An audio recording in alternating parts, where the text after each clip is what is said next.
ஹரே கிருஷ்ணா. பக்தர் எல்லாருக்கும் இனிமையான மாலை வணக்கம். இன்றைய பாகவத சத்சங்க வகுப்புல கலந்துட்டு இருக்கிற எல்லா பக்தர்களுக்கும் என்னுடைய பணிவான நமஸ்காரம்.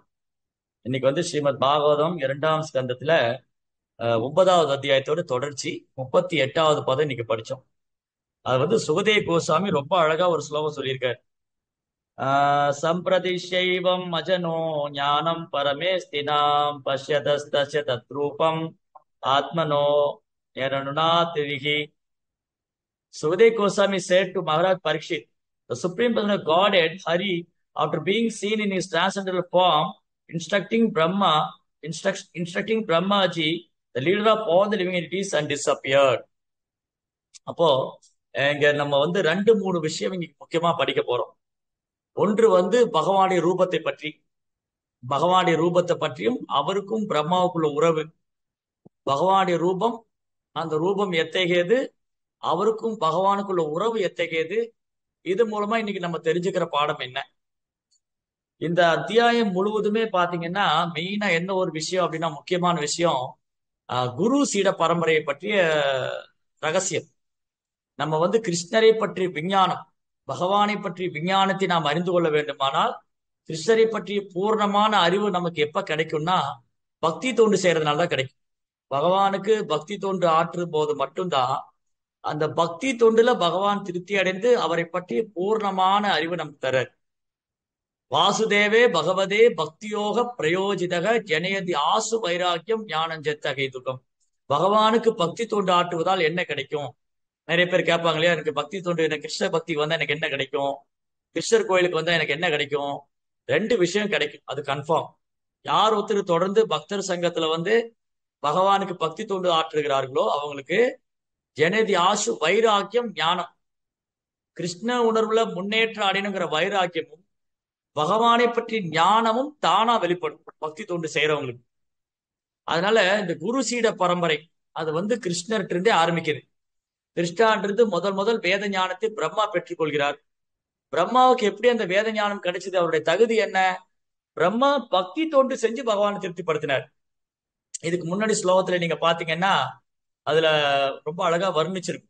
முன்னாடி இதே அத்தியாயத்துல இதுக்கு முன்னாடி உள்ள ஸ்லோகத்துல தேனே பிரம்ம ஹிருதயாதிகவையே முக்கியந்தி யத் சூரையக, பிரம்மாவின் இதயத்தில் இருந்து கொண்டே பகவான் அவருக்கு வேத ஞானத்தை போட்டுனதா சொல்லியிருக்கு. அப்போ பிரம்மாவுக்கு எப்படி அந்த வேத ஞானம் கிடைச்சது? அவர் தூய்மையான பக்தி தொண்டு, தூய பக்தியை பயிற்சி பண்ணதுனால கிருஷ்ணரை உணரும் அறிவு பிரம்மாவுக்கு கொடுக்கும். பகவானை உணர்றதுக்கான அறிவு பிரம்மாவுக்கு கொடுக்கப்பட்டது. பகவானை உணர்றதுக்கான அறிவு மட்டுமல்ல, பிரபஞ்சத்தையே சிருஷ்டிக்கும், பிரபஞ்சத்துல உயிர்வாளிகளை சிருஷ்டிக்கும் நாலேஜும் பிரம்மா கொடுக்கப்பட்டது. அப்ப வெறுமனே பிரம்மா எப்படி பகவானை திருப்திப்படுத்தினார்னா பக்தி தொண்டு மூலமா திருப்திப்படுத்தினார். பகவானை பக்தி தொண்டால மட்டும்தான் அடைய முடியும்னு பகவத்கீதை சொல்றார். பக்தியாமாம் அபிஜானாதி யாவன் யசாஸ்மி தத்துவதக. கிருஷ்ணரை உள்ளவாறு நம்ம எப்ப அறிந்து கொள்ள முடியும்? பக்தி தொண்டால மட்டும்தான் அறிந்து கொள்ள முடியும். வேற எந்த யோக முறையாலும் கிருஷ்ணரை கிருஷ்ணராகவே முழுமுதற் கடவுளாக அவரை பரம புருஷோத்தமனா உணர்ந்து கொள்ள முடியாது. பக்தி தொண்டால மட்டும்தான். பக்தியாமாம் அபிஜானாதி, பக்தி தொண்டால மட்டும்தான் என்னை உள்ளவாறு அடைய முடியும் கிருஷ்ணர் சொல்றாரு. தத்துவதக, இந்த தத்துவதங்கிற வார்த்தை ரிப்பீட்டடா வருது பகவத்கீதையில, பாகவதத்துல எல்லாம். தத்வித்தி பிரணிபாதேன பரிப்பிரஷ்னேன சேவையா உபதேசந்திதே ஞானம் ஞானின தத்துவதரிசி. தத்வதக, தத்துவதரிசி அப்படின்னா தத்வித்தி, இறைவனை பற்றி அந்த ஞானம் வேணுமா? கிருஷ்ணர் யாரு, கடவுள் யாரு, அவருடைய படைப்பின் ரகசியம் என்ன, இந்த ஜட உலகம் எப்படி படைக்கப்பட்டது, ஆன்மீக உலகம் ஒண்ணு இருக்கா, இதை பற்றி ஞானம் வேணுமா, அதை பற்றி அறிவு வேணுமா? தத்வித்தி, அந்த ஞானம் வேணுமா? பிரணிபாதேன பரிப்பிரஷ்னேன சேவையா, ரொம்ப பணிவா அடக்கமா சேவை செய்து கேள்வி கேட்கணும். தத்துவதரிசி, அந்த உண்மையை அறிந்து கொண்டவர் அதற்கான அறிவை நமக்கு தருவார். அப்போ குரு சீட பரம்பரை மூலமா இப்ப பிரம்மாவுக்கு எப்படி அந்த ஞானம் கிடைச்சது? பகவானுக்கு பணிவாக சேவை செய்தார், அடக்கமாக சேவை செய்தார், பகவானை பக்தி தோண்டால திருப்திப்படுத்தினார். பிரம்மா பகவானை பக்தி தோண்டால திருப்திப்படுத்தினதுனால பகவான் அவருக்கு தன்னுடைய சச்சிதானந்த ரூபத்தை காட்டி அருளினார். இது பல்லாயிரம் வருஷங்களா யோகிகள் தவம் செய்யறாங்க, ஞானிகள் தவம் கிடைக்கிறாங்க, அவங்களுக்கு எல்லாம் காண கிடைக்க அரிதானது. யோகிகளுக்கும் ஞானிகளும் கிடைத்ததற்கு அரிதானது அப்ப கூட அவங்க பகவானை பரம புருஷோத்தமனா பார்க்க முடியாது. அவங்க பிரம்மமா உணரலாம், பரமாத்மாவா உணரலாம், ஆனா முழுமுதற் கடவுளா உணர முடியாது. அப்பேற்பட்ட அந்த சச்சிதானந்த ரூபம். இங்க ஒரு வார்த்தை, ரொம்ப அழகான வார்த்தையை சுகதேவ கோசாமி பயன்படுத்தியிருக்காரு. என்ன வார்த்தை அது? அஜனோ. அஜா. அஜானா பெறப்பட்டவர். இந்த அஜாங்கிற வார்த்தையும் பகவத்கீதையில திரும்ப திரும்ப வருது ஒரு 4-5 இடத்துல. அஜோபிசன் அவ்யயாத்மா பூதானாம் ஈஸ்வரோபிசன் பிரகிருதிம் சமதிஷ்டாப்பிய சம்பவாமி ஆத்மமாயா. நான் பிறப்பற்றவனாயிருந்தும், நான் அழிவற்றவனாயிருந்தும், நான் எல்லா உயிர்வாழிகள் மத்தியிலும் தோன்றுகிறேன். ஆத்ம மாயையா. தன் சொந்த சரீரத்தோட பகவான் இங்க வர்றார். அவர் உடம்பெல்லாம் மாத்திக்கல. நான் கூட அடிக்கடி கிளாஸ்ல பேசுவோம். எப்படி கிருஷ்ணர் வாடகை உடல், நம்மள மாதிரி வாடகை சரீரம் எல்லாம் கிருஷ்ணர் வாங்கிக்கல. நம்ம தான் வாடகை உடம்பு வாங்கிக்கணும். இந்த உடம்பு நமக்கு நிரந்தரம் இல்லை. டெனன்ட் மாதிரி தான். நம்ம ஒரு வாடகை வீட்டுல இருக்கிற மாதிரி தான். ஒரு நாள் இந்த உடலை நம்ம விட்டே ஆகணும். ஆனா கிருஷ்ணருடைய உடல் அப்படி இல்லை. கிருஷ்ணாவுடைய உடலுக்கும் ஆத்மாவுக்கும் பேதம் கிடையாது. கிருஷ்ணர் ஆன்மீகமானவர். கிருஷ்ணாவுடைய ஆத்மா, அவர் உடல் ரெண்டும் ஆன்மீகமானது, பிரிக்க முடியாது. என் உடல் பௌதிகமானது, ஆன்மா ஆன்மீகமானது. அதனாலதான் 2ஆம் அத்தியாயத்துல பகவான் சொல்றார், ஆத்மா பெறப்பட்டவன். அஜோ நித்ய சாஸ்வதோயம் புராணோ ந ஹன்யதே ஹன்யமானேன சரீரே ந ஜாயதே நாம் ரியதேவா கதாச்சித் நாயம் பூத்வா பவிதாவா ந பூயக அஜோ நித்ய சாஸ்வதோயம் புராணோ ந ஹன்யதே ஹன்யமானேன சரீரே. ஆத்மா பிறக்கிறதும் இல்ல, இறக்கிறது. எந்த காலத்திலும் ஆத்மா பிறக்கிறதும் இல்ல, இறக்கிறதும் இல்ல. நான் ஜாயதே நான் மீரேதேவா கிருதாச்சு. அஜோ பிறப்பற்றவன், நித்யோ நித்தியமானவன், சாஸ்வதோயம் நிலையானவன், புராணம் பழமையானவன். அஜோ நித்ய சாஸ்வதோயம் புராணம் நான் ஹன்யதே அந்யமானேன சரீரே. இந்த உடல் அழியறதுனால ஆத்மா அழிவறது கிடையாது. அப்போ ஆத்மாவே பிறப்பற்றவன்னா, ஆத்மாவுக்கு ஆதாரமான பரமாத்மா அவர் பிறப்பற்றவர். கிருஷ்ணா பிறப்பற்றவனால் நானும் பெறப்பட்டவர். நித்யோ நித்யானாம் சேதன சேதனானாம் ஏகோபகனாம் யோபிதகாதிகாமான். பகவான் நித்தியமானவர், நானும் நித்தியமானவர்.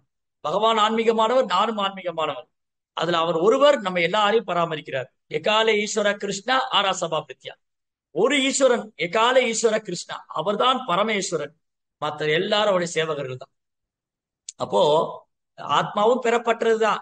காரணம் என்னது? கிருஷ்ணா பெறப்பட்டவர். நம்ம எல்லாம் கிருஷ்ணனுடைய சிறிய அம்சம்.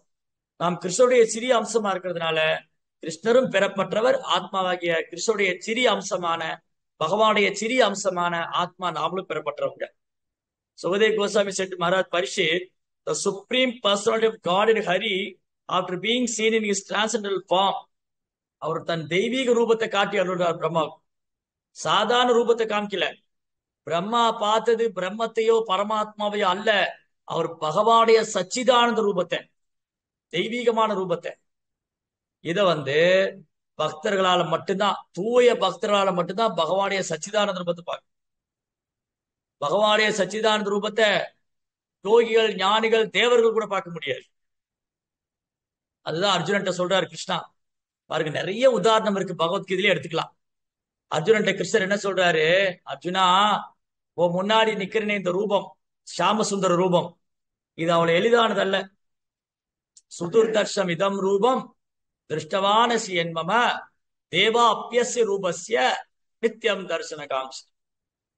அர்ஜுனா, நீ பாக்குறிய இந்த ஷாமசுந்தர ரூபம், பார்த்த சாரதி எல்லாம் இருக்காரு இல்லையா? இந்த பார்த்த சாரதி, இந்த ஷாமசுந்தரன், இந்த மாதிரி தெய்வீகமான ரூபத்தை தேவர்கள் கூட பார்க்க முடியாம தவம் செய்யறாங்க. அப்படி இருக்கும்போது சாதாரண ஜீவனை பத்தி சொல்ல என்ன இருக்கு? அதனாலதான் கிருஷ்ணர் சொல்றாரு, நாகம் பிரகாச சர்வசிய யோகமாயா சமாவர்த்தக மூடோயம் நாபிஜானாதி லோகோமாம் அஜமவ்யம். முட்டாள்களுக்கும் அறிவியலிகளுக்கும் நான் புலப்படுறதே இல்லைங்கிற அவர் தன் யோகமாய திரையினால மறைச்சுக்கிறார். இப்ப பாருங்க, எனக்கு பின்னாடி ஸ்கிரீனை போட்டாங்க. இந்த ஸ்கிரீனை போட்டதுனால உள்ள இருக்கிற பகவானை பார்க்க முடியல. ஸ்கிரீனை போட்டு மறைச்சாச்சு. அதே மாதிரிதான் கிருஷ்ணர் என்ன பண்றாரு? தன் யோகமாய சக்தினால் தன்னை மறைச்சுன்றாரு. எல்லாரும் அவரை பார்க்க முடியாது. பக்தர்களால மட்டும்தான் அவர் பார்க்க முடியும். பக்தினால மட்டும்தான் அவர் பார்க்க முடியும். அதனாலதான் இங்க என்ன சொல்லியிருக்கு? அவர் பெறப்பட்டவர்.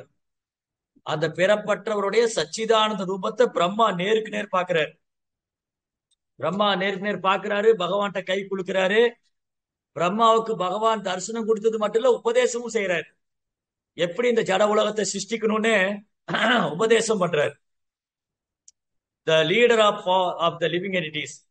Brahmaji is the leader of the living entities disappeared. அந்த வந்து பிரம்மாவுக்கு வந்து தரிசனம் கொடுத்துட்டு அவருக்கு படைப்புக்கான அறிவையும் கொடுத்துட்டு அவர் ஆசீர்வாதம் பண்ணிட்டு பகவானுக்கு மறைச்சிட்டார். இப்ப பாருங்க, பிரம்மாவுக்கு துளி கூட கர்வம் கிடையாது. அதான் நம்ம போன வாரம் பேசிட்டு இருந்தோம், போன வகுப்புல. பிரம்மாவுக்கு துளி கூட கர்வம் கிடையாது. நான் வந்து படைப்பின் கர்த்தா, நான் உயிர்வாளிகளை படைக்கிறேன், நான் ஆக சிறந்த பிரம்மாங்கிற கர்வமே கிடையாது. அவர் ஒப்புக்கொள்கிறார், பகவான் தான் பரம சத்தியம், அவர்தான் பரம புருஷோத்தமனால முதற் கடவுள். நாம் இரண்டாம் படைப்பு தான் செய்யறேன், அந்த நான் செய்யும் இரண்டாம் படைப்பு கூட பகவானுடைய அருளால தான் நடக்குது அப்படின்னு பகவானுடைய தனித்தன்மையை பிரம்மா ஒப்புக்கொள்கிறார். சில நேரங்கள்ல பிரம்மா போன்ற தேவர்களே குழப்பத்துக்கு ஆயிடுவாங்க. பிரம்மா போன்ற தேவர்களே என்ன ஆயிடுவாங்க? குழப்பத்தில் ஆயிடுவாங்க. இந்த கிருஷ்ணர் யாரு? அவர் பரம புருஷோத்தமனா, முழுமுதற் கடவுளா? அப்போ பகவத்கீதையில வந்து கிருஷ்ணர் சொல்றார் அர்ஜுனன் கிட்ட, 10ஆம் அத்தியாயம் 2ஆம் ஸ்லோகம், நமே விது சுரகனா பிரபவம் ந மகர்ஷயக அகம் ஆதிர்கி தேவானா மகர்ஷினாம் சர்வசக. அர்ஜுனா, எனது வைபவங்களை மாபெரும் தேவர்களும் மகா ரிஷிகளும் அறிய மாட்டார்கள். இத வந்து அர்ஜுனன் உறுதிப்படுத்துறாரு. அர்ஜுனன் என்ன சொல்றாரு?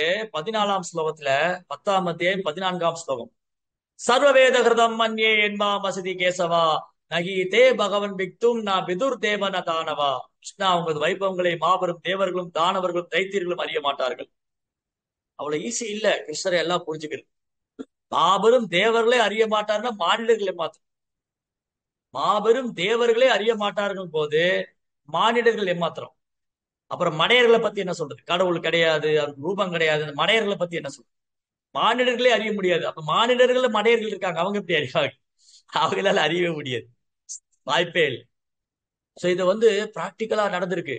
இந்த லீலையை வந்து சைதன்ய மகாபிரபு சனாதன் கோசாமி சொல்றாரு. வாரணாசியில, காசியில வச்சு சைதன்ய மகாபிரபு சனாதன் கோசாமிக்கு ரொம்ப அழகா ஆன்மீக விஞ்ஞானம், கிருஷ்ணரை பற்றி விஞ்ஞானம், ஆன்மீக விஞ்ஞானத்தை பத்தி, பக்தி தோன்றுடைய மகிமைகளை பத்தி சொல்றாரு கிருஷ்ணா. அதுல வந்து பகவான் சொல்றாரு, ஒரு முறை பிரம்மா வந்து கிருஷ்ணரை பார்க்க துவாரைக்கு வர்றாரு. இந்த கதையெல்லாம் நீங்க கேட்டிருப்பீங்க பக்தர்கிட்ட. சோ பிரம்மா என்ன பண்றாரு? கிருஷ்ணரை பார்க்கணும் துவாரைக்கு வர்றாரு. துவாரகா பாலகர்கள் பிரம்மாவை பிடிச்சு நிறுத்திட்டாங்க.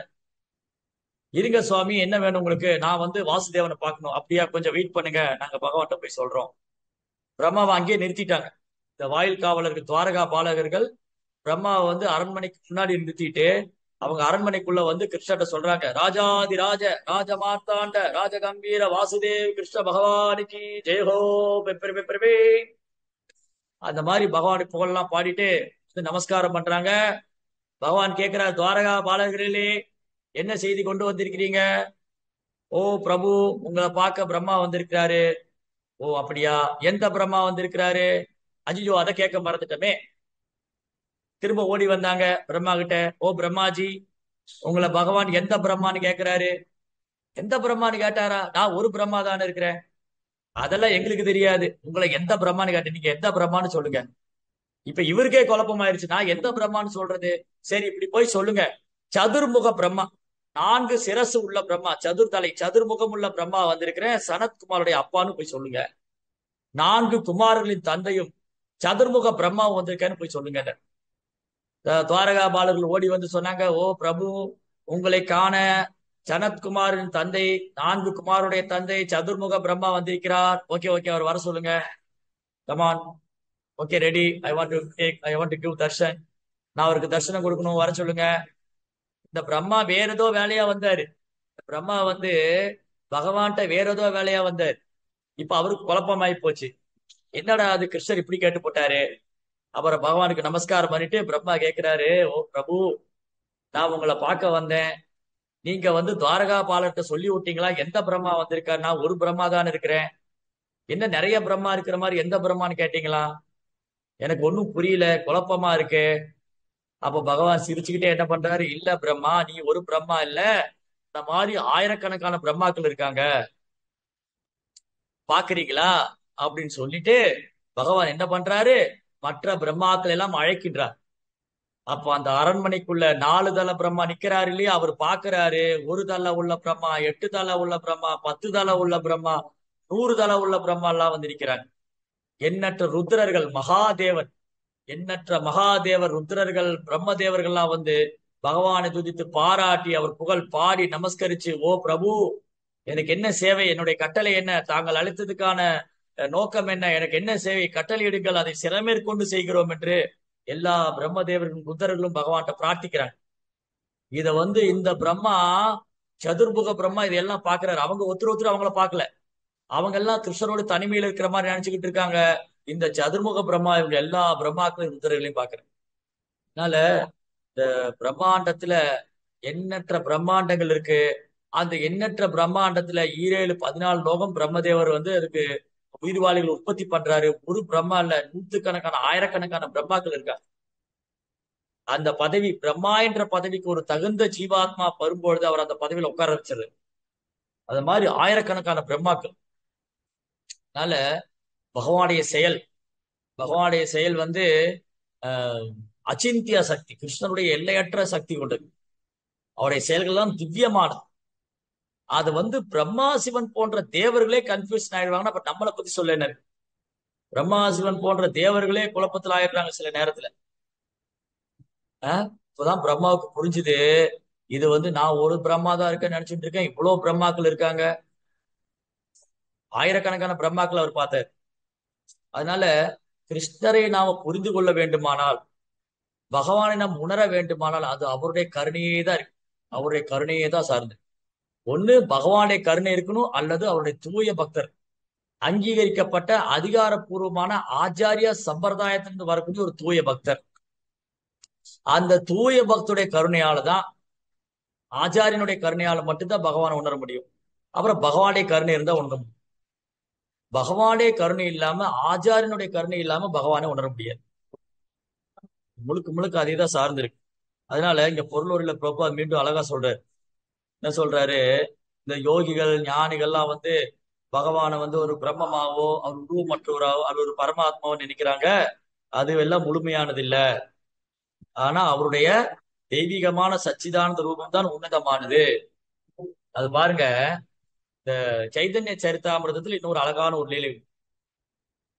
சர்வபௌம பட்டாச்சாரியர் ஒரு பெரும் பண்டிதர், மாயாவாதி. அவர் வீட்டுல வந்து சைதன்ய மகாபுரு தங்கி இருக்கிறார். சைதன்ய மகாபுரு பரமபுருஷோத்தமனான முழுமுதற் கடவுள். ஆனா சர்வபௌம பட்டாச்சாரிக்கு புரியல. சர்வபௌம பட்டாச்சாரியா ஒரு மாயாவாதி, மாயாவாத தத்துவம் பேசுற, அதாவது கடவுள் உருவமற்றவரு, கடவுள் ஒரு பிரம்மமானவர்னு மாயாவாதம் பேசக்கூடிய ஒரு ஆச்சாரியர், பெரும் பண்டிதர். பெரிய சன்னியாசிகள்லாம் பட்டாச்சாரியிட்ட பாடம் படிக்கிறதுக்காக வருவாங்க. பெரிய பெரிய சன்னியாசிகள்லாம் பட்டாச்சாரியிட்ட பாடம் படிக்கிறதுக்காக வராங்க. அப்பேற்பட்ட ஆகச்சிறந்த ஒரு பண்டிதர் அவர் ஜெகநாதபுரியில இருக்கிறார். இன்னைக்கு அந்த வீடு இருக்கு. நீங்க ஜெகநாதபுரி போனீங்கன்னா சர்வபௌம பட்டாச்சாரிய வீட்டுல போய் பார்க்கலாம். 500 வருஷத்துக்கு முன்னாடி அவர் அங்க வாழ்ந்தார். அவர் பின்னாடி ஒரு பெரிய பக்தர் ஆனார். எப்படி? சைதன்ய மகாபுருடைய கருணையால். சர்வபௌம பட்டாச்சாரியருக்கு ராமானந்த ராயர் என்று ஒரு நண்பர் இருக்கார். அவர் தூய பக்தர், ராமானந்த ராயர். அவர் ஆகச்சிறந்த ஒரு பக்தர். ஆனா பட்டாச்சாரியர் வந்து பக்தர் அல்லாததுனால அவருக்கு வந்து ஒரு பக்தருடைய மனசை புரிஞ்சுக்க முடியல. ஒரு பக்தனுடைய மனதை வந்து இன்னொரு பக்தராலதான் புரிஞ்சுக்க முடியும். பட்டாச்சாரியர் ஒரு மாயாவாதியா இருந்ததுனால ராமானந்தராயோட பக்தியினுடைய ஆழம் என்னங்கிறத பட்டாச்சாரியால புரிஞ்சுக்க முடியல. அவர் நினைச்சாரு இந்த ராமானந்தர் ஒரு சென்டிமெண்டான ஆளு, ஏதோ அரே ராமா அரே கிருஷ்ணான் பாடிட்டு கோயிலுக்கு போறாரு வராரு, என்ன இவர் இப்படி இருக்கிறாரு, ஒரு வேதாந்தம் எல்லாம் படிக்காம ஒரு வாழ்க்கையை வீணாக்கிட்டு இருக்கிறார், அப்படி அவர் நினைச்சுக்கிட்டு இருக்கிறார். ராமானந்தராயர பிறப்பால் ஒரு சூதரர் அவரு. அவர் வந்து வேதம் படிக்கிறதுக்குலாம் அவரால் முடியாது, அதனாலதான் ஏதோ கோயில போய் சாமி கும்பிடுறாருன்னு நினைச்சிட்டு இருக்கிறார். ஆனா ராமானந்தராயர் ஒரு மிகச்சிறந்த பக்தர். சைதன்ய மகாபுரு மேல அதாத பக்தி அன்புடையது, கிருஷ்ணர் மேல அதீத பக்தியுடையது. ஆனா ராமானந்தராயருடைய பக்தியினுடைய ஆழம் என்னன்னு பட்டாச்சாரியருக்கு புரியல, பட்டாச்சாரியெல்லாம் புரிஞ்சுக்க முடியல. இப்படி ஒரு நாள் சைதன்ய மகாபுரு என்ன பண்ணாரு, சன்னியாசம் எடுத்துட்டு ஜெகநாதபுரியில வந்து தங்க வந்தார். ஜெகநாதபுரியில வந்து ஜெகநாதரை பார்த்த உடனே ஜெய ஜெகநாத் ஜெய ஜெகநாத் ஜெய ஜெகநாதன் கீர்த்தனை பாடி தரையில உருண்டு பிறண்டு அப்படியே தன்னை மறந்து போய் மயங்கி விழுந்துட்டாரு. அங்க ஆயிரக்கணக்கான பூஜாரிங்க, பாண்டாக்கள், பக்தர்கள் வந்து எல்லாம் பாக்குறாங்க, யாரா இவரு, இந்த ஒரு சன்னியாசி, இளம் சன்னியாசி, உருக்கி காய்ச்சிய தங்கத்துல ஒரு ஒத்த நிறத்துல இருக்காரு, அப்படியே பொன் நிறத்துல இருக்கிறாரு, ஒரு தங்க மலை தரையில உருண்டு பரல்ற மாதிரி பரல்றாரு அவர். எல்லாம் ஆச்சரியமா பாக்குறாங்க. இந்த பூஜாரிகள் எல்லாம் ஏதோ பைத்தியம் வந்து ஒண்ணு உள்ள வந்துருச்சு போல இருக்கு, ஏதோ ஒரு பேய் பிடிச்சிச்சு போல, ஒரு தடி எல்லாம் எடுத்துட்டு வராங்க அடிக்கிறது. அவனுக்கு தெரியல சைதன்ய மகாபுடைய பிரேம பக்தி என்னன்னு. கிருஷ்ணருடைய ஜெகநாதரை பார்த்த உடனே மகாபிரபுக்கு அவர் மேல அவ்வளவு பிரேமம் வந்து, அந்த பிரேமத்துடைய வெளிப்பாடுன்னு இந்த சாதாரண பூஜாரிகளுக்கு பிராமணருக்கு தெரியல. அவங்க ஏதோ வந்து ஒரு டிஸ்டர்பன்ஸா இருக்கு, தொந்தரவா இருக்குன்னு ஒரு தடி எடுத்துட்டு வராங்க. மகாபிரபு வந்து ஜெகநாத் ஜெய் ஜெகநாத் ஜெய் ஜெகநாத் அப்படி பாடி தன்னை மறந்து போய் சமாதியில மயங்கி விழுந்துறாரு. பக்தியினுடைய பரவசத்துல மயங்கி போயிட்டு பேச்சு மூச்சு இல்லாம கிடக்குறாரு. இந்த சன்னியாசி செத்து போயிட்டாரு போல இருக்கு. இந்த பிராமணர்கள் பண்டிதர்கள் என்ன நினைக்கிறாங்க, இந்த சன்னியாசி பேச்சு மூச்சு இல்லாம கிடக்காரு, இவர் இறந்து போயிட்டாரு போல இருக்கே நினைச்சிட்டு இருக்காங்க. எல்லாரும் அப்படி பார்த்துட்டு இருக்காங்க ஆச்சரியமா. இந்த பிராமணருக்கு இந்த சன்னியாசிக்கு என்ன ஆச்சு, இவர் உயிர் இருக்கா இல்லையா. அந்த நேரத்துல பட்டாச்சாரியர் கோயிலுக்குள்ள வராரு. அந்த நேரத்துல பட்டாச்சாரியர் வராரு. எல்லாம் பட்டாச்சாரியர்கிட்ட போடுறாங்க, ஓ பட்டாச்சாரியரே பாருங்க இந்த சன்னியாசி எப்படி கிடக்குறாரு, என்ன ஆச்சு இவருக்கு. இவர் ஜெகநாதரை பார்த்தோன்னே குதிச்சு ஆடி பாடி தன்னை மறந்து கீழே விழுந்துட்டாரு, உயிர் இருக்கா இல்லைன்னு தெரியல, என்ன ஆச்சு தெரியல. ஏதோ ஒரு பேய் பிடிச்ச மாதிரி ஆடினாரு இவரு, பேய் பிடிச்ச மாதிரி ஆடினாரு. பட்டாச்சாரியர் கிட்ட போறாரு, உடம்புல பார்த்தா எந்த ஒரு அசைவும் இல்லை, பேச்சு மூச்சு இல்லாம கிடக்குறாரு. உடனே பட்டாச்சாரியர் சொன்ன, ஒரு பஞ்சு துண்டு எடுத்துட்டு வாங்க, ஒரு காட்டன் பீஸ் எடுத்துட்டு வாங்கினார். ஒரு பஞ்சு துண்டு எடுத்துட்டு வந்து அது மகாபுருடைய மூக்கு கிட்ட வச்சா லேசா அசையுது. அப்போ உயிர் இருக்கு, உயிர் இருக்கு, இவருக்கு ஒண்ணும் ஆகல. இவரை தேடி யாரா வந்தாங்களான்னு கேக்குறாரு. இல்ல இல்ல, இந்த சன்னியாசி தேடி யாரும் வரல, ஒரு தனியா தான் வந்தாரு. சரி ஓகே, நான் இவரை என் வீட்டுக்கு கூட்டிட்டு போறேன். இந்த சன்னியாசியை தேடி யாரா வந்தா என் வீட்டுக்கு அனுப்புங்க, இந்த சன்னியாசியை தேடி யாராவது வந்தா என் வீட்டுக்கு அனுப்புங்க அப்படின்னு சொல்லிட்டு அவரு மகாபிரபு தன்னுடைய வீட்டுக்கு அழைச்சிட்டு போறாரு. கொஞ்சம் சீடர்களா தன்னுடைய சீடர்களை வச்சுக்கிட்டு, தன்னுடைய மாணவர்களை வச்சுட்டு மகாபிரபு தூக்கிட்டு போறாரு அவங்க வீட்டுக்கு. அவங்க வீட்டுல கொண்டு போய் மகாபிரபு வச்சிருக்காரு. மகாபிரபு மயக்கத்திலே இருக்காரு. எந்த பேச்சு மூச்சுல லேசா மூச்சு காத்து வந்து அப்படி மைனூட்டா சின்னதா ஒரு மூச்சு காத்து வருது, அவ்வளவுதான். அப்படியே இருக்காரு. இந்த சைதன்ய மகாபிரபு தேடிட்டு வராங்க. நித்யானந்த பிரபு, ஸ்வரூப் தாமோதரர், ஜெகதானந்த பண்டிதர், இவங்க எல்லாம், முகுந்த தத்தா, முகுந்த தத்தா, ஜெகதானந்த பண்டிதர், நித்யானந்தர், ஸ்வரூப் தாமோதர், இவங்க எல்லாம் தேடிட்டு வராங்க மகாபிரபுவை. இவங்க கோயில்ல வந்து கேக்குறாங்க, ஒரு சன்னியாசி வந்தாரா பாத்தீங்களா, சன்னியாசி வந்தாரா, இங்க காணமே. அவர் வந்தாரு வந்தாரு, இங்க ஜெகநாதரை பார்த்து மயங்கி விழுந்துட்டாரு, அவருக்கு பேச்சு மூச்சு இல்லாம போயிடுச்சு, என்ன ஆனான்னு தெரியல. அவரை வந்து பட்டாச்சாரியர் வீட்டுக்கு கூட்டிட்டு போயிருக்காரு, நீங்க பட்டாச்சாரியர் வீட்டுக்கு போங்க, அங்க போனா பார்க்கலாம், சீக்கிரம் போங்க, அவருக்கு என்ன ஆச்சுன்னு தெரியல, உயிரோடு இருக்காரான்னு தெரியாது. இவங்க ஓடுறாங்க 4 பேரும். 4 பேர் பட்டாச்சாரியர் வீட்டுக்கு போனா பட்டாச்சாரியர் வரவேற்கிறார். அவங்க, உள்ள வாங்க உள்ள வாங்க உட்காருங்க, இருங்க அந்த சன்னியாசி போய் பார்க்கலாம் வாங்க. அவர் பேச்சு மூச்சு இல்லாம கிடக்குறாரு. அப்படியே மகாபிரபு சமாதி நிலையில இருக்கிறார். இவங்க 4 பேர் போய் மகாபிரபு காது கிட்ட உட்காந்து கீர்த்தனம் செய்யறாங்க, கீர்த்தனம் பாடுறாங்க.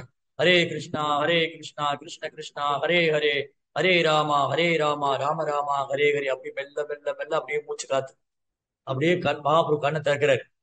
இந்த கீர்த்தனம் கேட்ட உடனே, நாம சங்கீர்த்தனம் கேட்ட உடனே மகாபிரபு கண்ணை திறக்கிறாரு. திறந்தா பட்டாச்சாரியர் பாக்குறாரு. பட்டாச்சாரியர் பார்த்த உடனே மகாபிரபு நமஸ்காரம் பண்றாரு. ஓ பட்டாச்சாரியரே, நான் உங்களை தரிசித்தது நான் செஞ்ச பாக்கியம். நான் வந்து ஜெகநாதபுரி வந்த நோக்கம் நிறைவேறிடுச்சு, உங்க தரிசனம் எனக்கு கிடைச்சது, நீங்க எவ்வளவு பெரிய பண்டிதர், உங்களை பார்த்தது நான் செஞ்ச பாக்கியம்னு ரொம்ப பணிவா அப்படியே பட்டாச்சாரிட்ட பேசுறாரு. பட்டாச்சாரியர் வந்து மகாபிரபு தோளோடு எடுத்து கட்டி தழுவிக்கிட்டாரு. ஓ சன்னியாசி, நீங்க இங்கேயே இருங்க, நான் உங்களை கவனிச்சுக்கிறேன், நீங்க போகாதீங்க, இங்கே இருங்க. நீங்க எனக்கு தந்தை மாதிரி, நான் உங்களை அப்பா மாதிரி நினைக்கிறேன். நீங்க என்ன சொன்னாலும் உங்களோட அன்பு கட்டளை, நான் வந்து உங்களை பாக்குறதுக்காகவே இங்க வந்திருக்கேன். உங்க அன்பு கட்டளை நான் ஏத்துக்கிறேன், நீங்க என்ன சொன்னாலும் நான் கேட்கறேன். ஓகே நீங்க இங்கேயே இருங்க, என் வீட்லயே இருங்க. சோ மகாபிரபுவை தங்க வச்சிருக்காரு பட்டாச்சாரியா. தென் பட்டாச்சாரியருடைய மருமகன் வந்து கோபிநாத ஆச்சாரியா. இந்த கோபிநாத ஆச்சாரியர் ஒரு தூய பக்தர். அவர் அவர் ஒரு வைஷ்ணவர். அவருக்கு ஒரு வீடு வந்து நவதீப் தாமத்துல இருக்கு. அதனால பட்டாச்சாரியருடைய மருமகனான கோபிநாத ஆச்சாரியருக்கு தெரியும் சைதன்ய மகாபிரபு முழுமுதற் கடவுள், அவர் பகவானுடைய பிரேம அவதாரம். அப்போ கோபிநாத ஆச்சாரியிட்ட பட்டாச்சாரியர் பேசுறாரு, இந்த சன்னியாசி யாரு, இவ்வளவு இளம் சன்னியாசி, இளம் வயதுல சன்னியாசி எடுத்திருக்கிறாரு, வேதாந்தம் படிக்காம ரோட்ல ஏதோ பாடி ஆடிட்டு போறதா கேள்விப்பட்டேன், என்ன மாதிரி ஆள் இவரு, இவருக்கு வந்து எந்த சம்பிரதாயத்துல முதல்ல சன்னியாசம் வாங்கினாரு, இவர் வந்து சன்னியாசம் வாங்கின இடம் எதுன்னு தெரிஞ்சுக்கணும், அது உயர்ந்த சம்பிரதாயமா தெரிஞ்சுக்கணும். அது மட்டும் இல்ல, இவருக்கு நான் வேதாந்தம் கத்துக் கொடுக்க போறேன். நான் வந்து இந்த சன்னியாசிகள் வேதாந்தம் படிக்கணும், நான் இவருக்கு வேதாந்தம் கத்துக் கொடுக்க போறேன். இத சொன்ன உடனே கோபிநாதாச்சாரி கோவம் வந்துருச்சு. நீ யாரையா அவருக்கு வேதாந்தம் கத்துக்க. கோபிநாதாச்சாரிய சொல்ற, நீங்க யார் அவருக்கு வேதாந்தம் கத்துக்கிறதுக்கு, அவர் யாரு தெரியுமா, அவர் ஒரு சாதாரண நபர் அல்ல, அவர் மனிதர் அல்ல, ஒரு சன்னியாசி அல்ல, அவர் முழுமுதற் கடவுள். சைதன்ய மகாபிரபு பரம சத்தியம், பரம புருஷோத்தமனான முழுமுதற் கடவுள். அவர் எப்படி நீங்க சாதாரண மனிதனா நினைப்பீங்க? நீங்க யாருக்கு அவர் வேதாந்தம் கத்துக் கொடுக்கறது? வேதத்தின் நோக்கமே அவர்தான். வேதங்களை தொகுத்ததும், வேதங்களை அறிந்ததும், வேதங்களால் அறியப்பட வேண்டியவரும் அவர்தான். வேதாந்த கிருத் வேத வித் விதேகச்சா. வேதங்களால் அறியப்பட வேண்டியவர் கிருஷ்ணா. வேதங்களை முற்றிலும் தொகுத்ததும் கிருஷ்ணா. வேதங்களை முற்றிலும் அறிந்ததும் கிருஷ்ணா. அவர்தான் இந்த கிருஷ்ண சைத்தன்யர். இது உங்களால புரிஞ்சுக்க முடியாது. ஏன்னா நீங்க வரட்டு தத்துவம் பேசி, நீங்க மாயாவாதம் வரட்டு தத்துவம் பேசிட்டு இருக்கீங்க. உங்க வீட்டிலேயே முழுமுதற் கடவுள் இருக்காரு. அந்த சைத்தன்ய மகாபிரபு பரம சத்தியமான பரம புருஷோத்தமனான முழுமுதற் கடவுள். அந்த ஜெகநாதரும் மகாபிரபு வேற வேற இல்ல. இது உங்களுக்கு புரியல. ஏன்னா நீங்க வரட்டு தத்துவம் மாயாவாதம் பேசிட்டு இருக்கீங்க. உங்களால இது புரிஞ்சுக்க முடியாது. திட்டுறாரு. இவருக்கு ஒரே ஆச்சரியம். பட்டாச்சாரிக்கு ஒரு ஆச்சரியம். என்ன கோபிநாதர் இவ்வளவு கோபமா பேசுறாரு? கோபிநாத ஆச்சாரியர் இந்த வைஷ்ணவர் இவ்வளவு கோபமா பேசி அவர் பார்த்ததே இல்லை. நீங்க யாரு ஒரு வேதாந்தம் கத்துக் கொடுக்கறதுக்கு கோபப்படுற? சரி சரி, கோபப்படாதீங்க, எதனால பேசி தீர்த்துக்கலாம். அடுத்த நாள் காலையில இவர் மகாபிரபுட்ட பேசுறாரு. ஓ மகாபிரபு, ஓ சன்னியாசி, நீ எந்த சம்பிரதாயத்துல சன்னியாசி வாங்க? குரு யாரு? நீ வேதாந்தம் படிச்சிருக்கியா? நான் உனக்கு வேதாந்தம் சொல்லி கொடுக்குறேன். திரும்பி மகாபிரபு பணிவா சொல்றாரு, எனக்கு வேதாந்தம் எல்லாம் தெரியாது. என் குரு என்ன முட்டாள்னு சொல்லிட்டாரு. நான் வேதாந்தம் படிக்கல. நீங்க எனக்கு கத்துக் கொடுக்கணும்னா சொல்லுங்க, நான் படிச்சுக்கிறேன். நீங்க வேதாந்தம் கத்துக் கொடுத்தா நான் படிச்சுக்கிறேன். உங்ககிட்ட வேதாந்தம் படிக்கிறது நான் செஞ்ச பாக்கியம். ஓகே, அப்ப நான் உனக்கு தினமும் வேதாந்தம் சொல்லி கொடுக்குறேன் அப்படின்னு சொல்லி வேதாந்த சூத்திரம், அனைத்து வேதங்களுடைய சாரமான வேதாந்த சூத்திரத்தை பட்டாச்சாரியர் மகாபிரபு சொல்றாரு. 7 நாள் வேதாந்த சூத்திரம் சொல்றாரு. 7 நாள் எல்லா வேதங்களின் சூத்திரமான வேதாந்த சூத்திரத்தை, பிரம்ம சூத்திரத்தை பட்டாச்சாரியர் மகாபிரபு சொல்றாரு. 7 நாள் மகாபிரபு கேட்டுக்கிட்டே இருக்காரு. அமைதியா உட்காந்து கேட்டுட்டு இருக்காரு. பட்டாச்சாரியர் பாக்குறாரு, இந்த சன்னியாசிக்கு நான் சொன்னது புரிஞ்சுதா புரியலையா? கேள்வியே கேட்கலையே, டவுட்டே இல்லையா உனக்கு? 7வது நாள் கேட்கிறாரு, ஓ சன்னியாசி, உனக்கு நான் சொல்லி கொடுத்தது புரியலையா? ஏதாவது புரிஞ்சுதா உனக்கு? நான் 7 நாள் வேதாந்தம் பேசுறேன், உனக்கு கேள்வி இல்ல, சந்தேகம் ஒண்ணும் இல்லை, நீ ஒண்ணுமே கேட்கல என்கிட்ட. நீ வந்து நீ என்கிட்ட எதுவுமே கேட்கலையா? உனக்கு சந்தேகம் இல்லையா? கேள்வி இல்லையா? அப்படின்னு அவர் ஆச்சரியமா கேட்கிறாரு. ஏன்னா இந்த பாகவத வகுப்பு இருக்கு இல்லையா? பாகவத வகுப்பு, பகவத்கீதை, பகவானை பற்றிய வகுப்பு அது முடிஞ்சதுக்கு அப்புறம் குருமார்கள் கேள்வி கேட்பாங்க. உங்களுக்கு ஏதாவது கேள்வி இருக்கா, சந்தேகம் இருக்கா? நம்ம பேசாம உட்கார்ந்துருந்தோம்னு வச்சுக்கோங்களேன், ஒண்ணு எல்லாம் புரிஞ்சிச்சுன்னு அர்த்தம், இல்ல ஒண்ணுமே புரியலன்னு அர்த்தம். எனக்கு பாகவத வகுப்பு முடிஞ்சதோ, உங்களுக்கு ஏதாவது கேள்வி இருக்கா, சந்தேகம் இருக்கா? அமைதியா உட்கார்ந்துருந்தா ஓகே, எல்லாம் புரிஞ்சு போச்சு. இல்ல ஒண்ணும் புரியல, ரெண்டு தான். அப்ப பட்டாச்சாரியர் நினைக்கிறாரு, இந்த சன்னியாசிக்கு நான் வேதாந்த சூத்திரம் சொன்னது புரிஞ்சுதா புரியலையா, ஒரே குழப்பமா இருக்கு. கேட்கிறாரு, ஓ சன்னியாசி, உனக்கு ஒன்றும் சந்தேகம் ஒண்ணும் இல்லையே, உனக்கு புரிஞ்சுதா வேதாந்தம்? அப்பதான் மகாபிரபு பேச ஆரம்பிக்கிறாரு. ஓ பட்டாச்சாரியரே, எனக்கு வேதாந்தம் நல்லா புரிஞ்சுது. வேதாந்தத்துல எனக்கு ஒரு சந்தேகம் கிடையாது. எனக்கு வேதாந்தத்துல ஒரு சந்தேகம் இல்ல, அதெல்லாம் நல்லா புரிஞ்சுது. உங்க விளக்கம் தான் எனக்கு புரியல. வேதாந்தம் எல்லாம் எனக்கு புரிஞ்சிருச்சு, உங்க விளக்கம் தான் எனக்கு புரியல. அதுதான் ரொம்ப கஷ்டமா இருக்கு, உங்க விளக்கம் எனக்கு புரியல. பட்டாச்சாரியர் தூக்கி வாரி, ஒரே ஆச்சரியம், தூக்கி வாரி போட்டுச்சு. என்னடா அது, இந்த சன்னியாசி வேதாந்தம் புரிஞ்சதுங்கிறாரு, ஏன் விளக்கம் புரியலங்கிறாரு. என்ன ஏன் விளக்கம் உங்களுக்கு புரியல? நீங்க உண்மைய மறைச்சு மறைச்சு சொல்றீங்க, உண்மைக்கு புறம்பா சொல்றீங்க. கிருஷ்ணர் தான் பரமசத்தியம், அவர்தான் முழுமுதற் கடவுள். அவரை பிரம்மங்கிற போர்வையில நீங்க மறைக்கிறீங்க. நீங்க கிருஷ்ணரை மறைச்சு பேசுறீங்க, நீங்க உண்மைக்கு புறம்பா பேசுறீங்க. உங்க விளக்கம் தான் எனக்கு புரியலன்னு சொல்லி மகாபிரபு பேச ஆரம்பிக்கிறேன். மகாபிரபு பேச ஆரம்பிச்ச உடனே இந்த மாதிரி ஒரு விளக்கத்தையும் வர்ணனையும் பட்டாச்சாரியர் வாழ்நாள்ல கேட்டதே இல்லை. ஆச்சரியப்பட்டு அப்படி அற்புதமா மகாபிரபு வேதாந்த சூத்திரத்துக்கு வியாக்கியானம் சொல்றாரு, விளக்கம் கொடுக்குறாரு. பட்டாச்சாரியர் தன் கண்ணு முன்னாடி இருக்கிறது யாரு? ஒரு சாதாரண மனிதனா, ஒரு சன்னியாசியை இப்படி விளக்கம் கொடுக்க முடியும்? யார் இவரு? யார் இவரு? ஒரே குழப்பம். தயவு செய்து நீங்க இந்த ஸ்லோகத்துக்கு விளக்கம் கொடுங்க, ஆத்மாராம ஸ்லோகத்தை பத்தி சொல்லுங்க, இதை பத்தி விளக்கம் கொடுங்க. அது ஒரு 64 வகையில விளக்குறாரு. பட்டாச்சாரியர் பிரமிச்சு போனாரு. இப்ப நீங்க யாருன்னு எனக்கு புரிஞ்சு போச்சு. தயவு செய்து நீங்க யாருன்னு எனக்கு காமிங்க. நீங்க யாரு? நீங்க தான் அந்த பரம சத்தியமா? நீங்க தான் அந்த பரம்பொருளா? நீங்க தான் அந்த பரந்தாமனா? நீங்க தான் அந்த பரம புருஷோத்தமனான முழுமுதற் கடவுளா? ஓ பகவானே, எம்பெருமானே, தாங்கள் யாருன்னு எனக்கு காட்டி அருளுங்கள். அப்பதான் மகாபிரபு என்ன பண்றாரு? சர்வபௌம பட்டாச்சாரியருக்கு தன் காரணமற்ற கருணை காமிக்கிறாரு. அவர் சத்புஜ கௌரங்கர், 6 கரமுள்ள சத்புஜ கௌரங்கர். 2 கரத்துல புல்லாங்குழல் ஏந்திருக்காரு, 2 கரத்துல வில்லும் அம்பும் வச்சிருக்காரு, 2 கரத்துல சந்நியாச தண்டலம் கமண்டலம் வச்சிருக்காரு.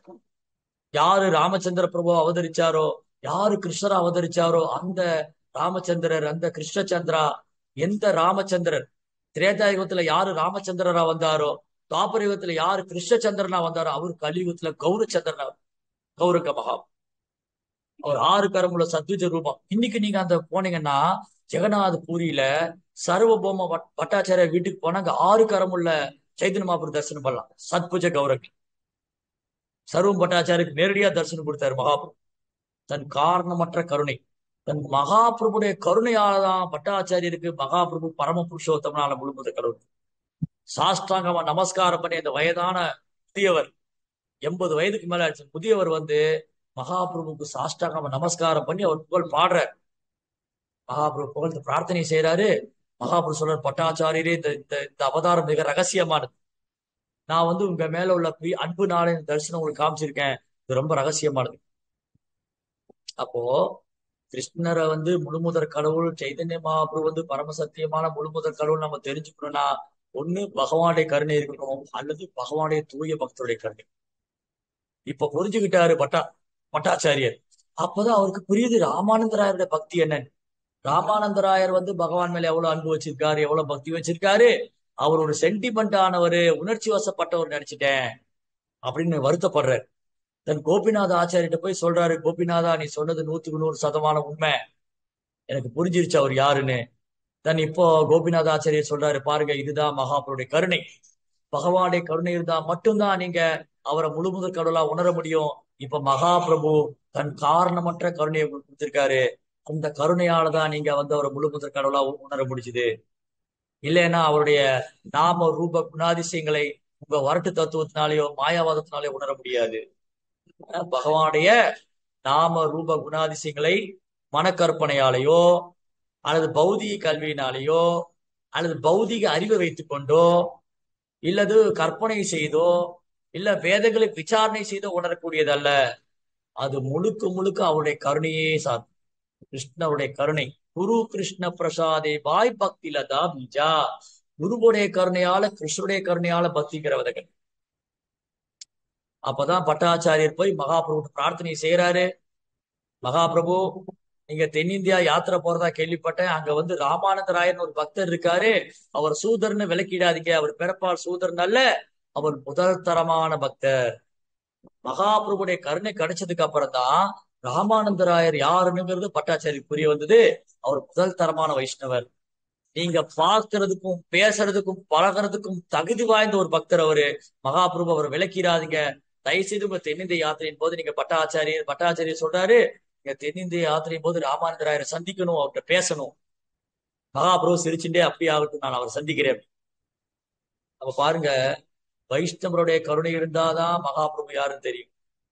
மகாபுருடைய கருணை இருந்தாதான் அவர் யாருன்னு புரிஞ்சுக்க முடியும். அப்ப பகவானுடைய கருணையும் பக்தருடைய கருணை இல்லாம, ஆச்சாரியனுடைய கருணை இல்லாம, குருவுடைய கருணை இல்லாம பகவானுடைய நாம ரூப குணாதிசயங்களை புரிந்து கொண்டு தேவர்களுக்கே சாத்தியம். தேவர்கள் கூட சாத்தியங்கள். சில நேரம் மாபெரும் தேவர்கள் கூட குழம்பி விடுவாங்க. இந்த கிருஷ்ணர் யாரு, சைதன்ய மகாபிரபு யாரு, ராமச்சந்திர பிரபு யாரு, தேவர்களே குழம்பிடுவாங்க. அந்த மாதிரி பகவானுடைய லீலைகள் வந்து இந்த ஜட புலன்களால் அறியக்கூடியதோ உணரக்கூடியதோ அல்ல. ஜட புலன்களை கொண்டு பகவானுடைய லீலைகள் நாம் உணர முடியாது. பக்தி தூண்டால மட்டும்தான் தொடர்ந்து கிருஷ்ணருடைய நாமத்தை உச்சரிக்கும். ஹரே கிருஷ்ணா கிருஷ்ண கிருஷ்ணா ஹரே ஹரே, ஹரே ராமா ராம ராமா ஹரே ஹரே. அங்கீகரிக்கப்பட்ட அதிகாரப்பூர்வமான சம்பிரதாயம். ஆச்சாரியிட்ட இருந்து வந்து சேவை பண்ணி அவர்கிட்ட தீட்சை பெற்றுக்கொண்டு ரொம்ப பணிவா அடக்கமா கேள்வி கேட்டு சேவை செய்தால் மட்டும்தான் இந்த ரகசியம் நமக்கு வெளிப்படும். மிக உயர்ந்த உன்னதமான லீலை. பகவானுடைய லீலைகள், அவருடைய நாம ரூப குணாதிசயங்களை பகவான் நமக்கு வெளிப்படுத்தணும். ஹரே கிருஷ்ண. ஸ்ரீமத் பாகவதம் கி, சில பிரபுபாத் கி.